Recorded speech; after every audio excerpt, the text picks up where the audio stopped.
المعيار هنا في ايه؟ في ان انا بوضب له المكان او البيئه اللي هو هيقعد يتعلم فيها. فلرياض الاطفال هيبقى مختلف عن الابتدائي، هيبقى مختلف عن الثانوي. الديسكات والكراسي اللي هو بيقعد عليها مختلفه عن كل سن وله الاختلاف بيكون في ست الابطال. الاختلاف بقى في ايه؟ في ان انا لازم الطفل وهو قاعد لابد ان انا اعلمه طريقه الجلوس على الكرسي. نمرة اتنين ان لازم رجليه تكون ثابتة على الارض كاملة، ما يبقاش لا عالية ولا واطية جدا. تمام. لازم الظهر بتاع الكرسي يكون فيه درجة انحناء بحيث ان هو يقدر يبقى واخد الظهر بالكامل، فالقعدة مريحة.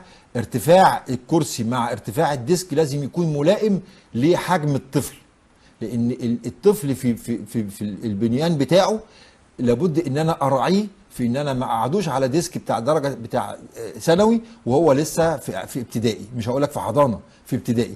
الحضانه لابد ان انا اجيب لهم ديسكات وكراسي لابد ان هي تكون يعني مرنه، بحيث ان هو لو الطفل وقع من عليها او وقع بيها ما يقدرش ان هو يحصل له ان هو يتجرح. لا، ممكن يتوجع شويه ولا حاجه، لكن ما تبقاش بتاثر عليه في ان هي توصل الموضوع الى جرح.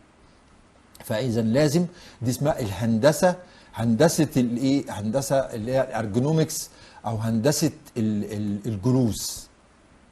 ديت بقت علم دلوقتي وبداوا يدرسوا فيه عشان خاطر الامراض ديت بتبقى على المدى الطويل، ما بتجيش في مره واحده.